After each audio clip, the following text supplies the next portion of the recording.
33살에 세상을 떠났습니다. 태어나서 30년 동안은 목수 일을 하셨습니다. 그리고 군중을 대상으로 3년 동안 사역을 하셨습니다. 마가복음을 열심히 연구한 신학자들의 말에 의하면 예수님은 95일밖에 일한 것이 없답니다. 95일. 그러니까 오래 살아야 잘 사는 것은 아닙니다. 예수님은 짧게 살면서도 단 3년, 아니 95일밖에 되지 않는 시간에 엄청난 일을 하셨습니다. 그리고 오늘 성경에 보면 십자가에 못 박혀 돌아가십니다. 마가복음 15장 22절부터 25절입니다. 다 같이 읽겠습니다. 예수를 끌고 골고다라는 곳, 번역하면 해골의 곳에 이르러 몰약을 탄 포도주를 주었으나 예수께서 받지 아니하시니라. 십자가에 못 박고 그 옷을 나눌세 누가 어느 것을 가질까요? 제비를 뽑더라. 때가 제3시가 되어 십자가에 못 박으니라. 누가복음 9장 51절에 보면 예수께서 승천하실 기약이 차감해 예루살렘을 향하여 올라가기로 굳게 결심하시고, 예수께서 기약이 이룬 것을 생각하면서 성경의 예언을 생각하면서 예루살렘을 향하여 올라가십니다. 그래서 어느 신학자는 그런 말까지 합니다. 예수님의 십자가의 죽음은 자살인가 타살인가? 뻔히 죽을 줄 알면서 호산나 찬송하는 군중들의 찬송 소리를 들으시면서 나귀를 타고 예루살렘을 향하여 올라가면 어떻게 하겠다는 것입니까?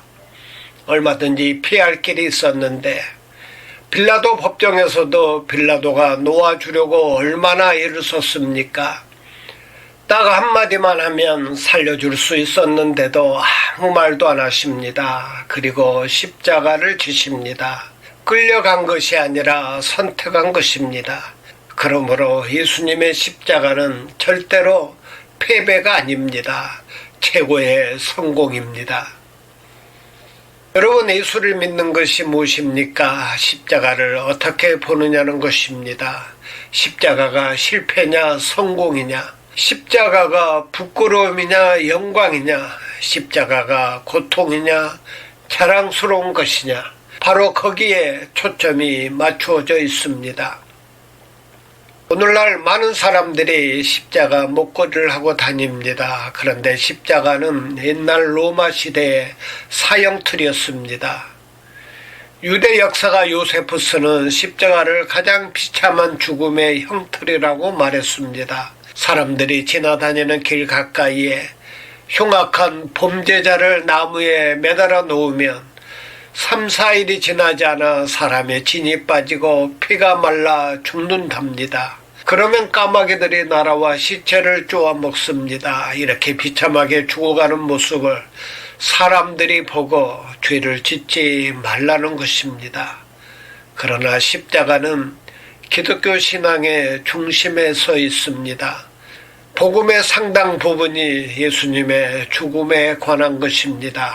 그리고 신약 성경의 많은 부분들이 십자가에서 일어난 일을 설명하고 있습니다. 오늘 읽은 성경 22절에 보면 로마 군인들은 예수님을 십자가에 못 박으려고 골고다로 끌고 갔습니다. 골고다는 해골의 곳이라는 뜻입니다. 그곳에는 십자가에 처형당한 사람들이 많았기 때문에 그 주변에는 개들과 새들이 사람의 살을 다 뜯어먹고 남은 해골들이 많이 뒹굴고 있었습니다. 당시 예루살렘에 여성들로 구성된 일종의 자선단체가 있었습니다. 이들은 포도주에 몰약을 섞어 가지고 와서 십자가에 달리기 위해 현장에 온 죄수들에게 먹였는데 이것이 마취 효과를 내 죄수들이 십자가 처형의 극심한 고통을 덜 느끼도록 해주었답니다. 그 여인들은 다른 죄수들에게 했던 것처럼 예수님에게도 몰약을 섞은 포도주를 주었습니다. 그런데 주님은 거절했습니다. 왜 거절했을까요? 십자가의 고난을 기쁨으로 받아들이겠다는 주님의 의지 때문입니다. 예수님은 친히 고통을 겪으심으로 후에 같은 고통을 겪는 자들을 위로해 주시기 위해 그 마취형 포도주를 거절했습니다. 사랑하는 여러분, 예수님은 십자가에서 우리의 모든 죄뿐만 아니라 우리의 아픔과 고통 그리고 연약한 감정들도 모두 짊어지셨습니다. 이사야 53장 4절에 보면 그는 실로 우리의 질고를 지고 우리의 슬픔을 당하셨거늘. 그러므로 우리가 이 세상에서 당하는 모든 고통과 상한 마음들을 여러분 홀로 지고 가지 않아도 됩니다. 우리에게는 십자가에서 모든 아픔을 친히 경험하신 예수님이 계시기 때문입니다. 우리가 주님의 고난을 생각하면 우리가 당한 어떤 고통도 넉넉히 이겨낼 수 있습니다. 또 예수님은 지나가는 사람들과 유대 종교 지도자들로부터 온갖 모욕과 조롱을 당하셨습니다. 마가복음 15장 29절부터 31절입니다. 다 같이 읽겠습니다. 지나가는 자들은 자기 머리를 흔들며 예수를 모욕하여 이르되 아하 성전을 헐거 사흘에 짓는 자여 내가 너를 구원하여 십자가에서 내려오라 하고 그와 같이 대제사장들도 서기관들과 함께 희롱하며 서로 말하되 저가 남은 구원하였으되 자기는 구원할 수 없도다. 로마 군인들도 예수님의 머리에 가시면류관을 만들어 씌우고 온갖 조롱을 다했습니다. 요한복음 19장 2절과 3절입니다. 다 같이 읽겠습니다. 군병들이 가시나무로 관을 엮어 그의 머리에 씌우고 자색 옷을 입히고 앞에 가서 이르되 유대인의 왕이여 평안할지어다 하며 손으로 때리더라. 많은 사람들이 과거에 자신에게 큰 상처를 준 사람에 대하여 자주 분노를 느끼고 괴로워합니다. 그리고 손바닥으로 뺨을 때리는 것이야말로 사람의 인격을 가장 멸시하는 행동이 아닙니까? 그런데 하나님의 아들이신 예수 그리스도께서 뺨을 맞으셨어요. 마태복음에 보면 예수님이 뺨만 맞은 것이 아니라 로마 군인들이 예수님의 얼굴에 침을 뱉어 주먹질을 해댔다고 기록하고 있습니다. 예수님은 이런 수치와 모욕을 당해보셨기 때문에 우리가 사람들로부터 무시를 당하고 멸시를 당하는 것이 무엇인지 다 아십니다.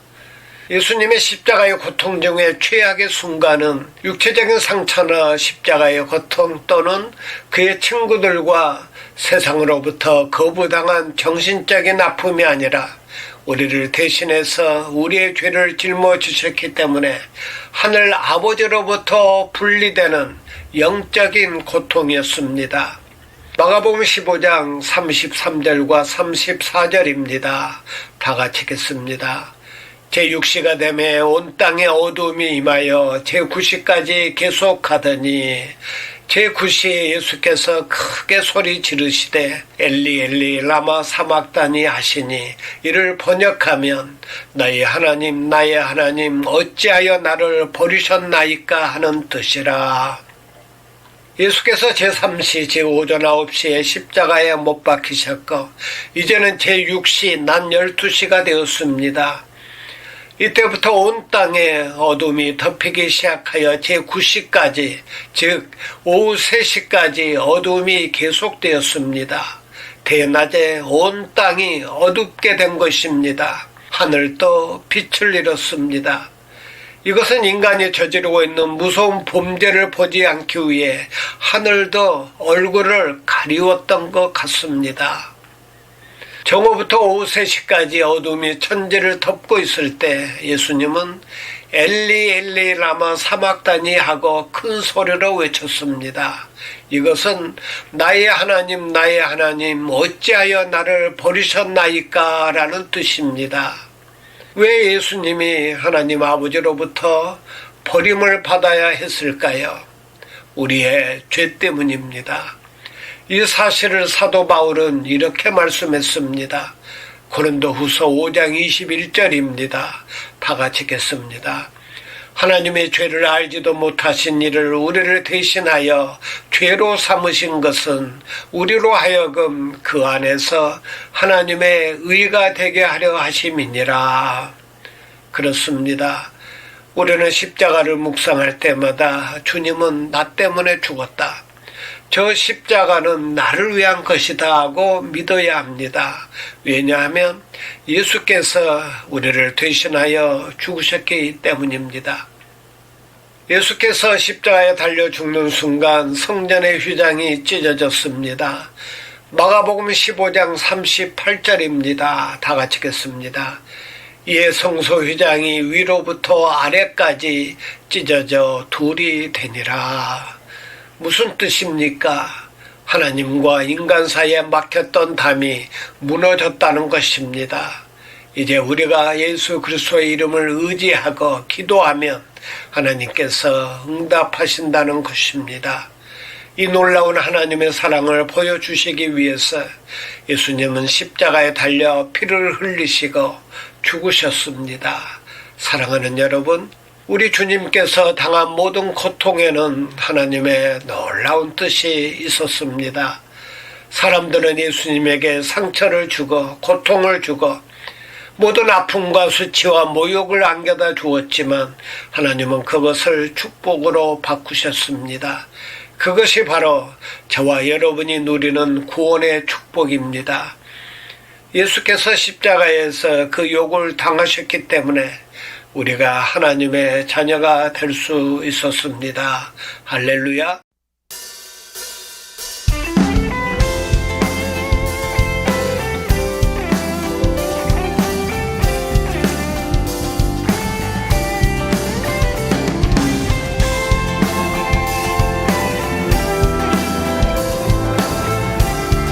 하나님의 사랑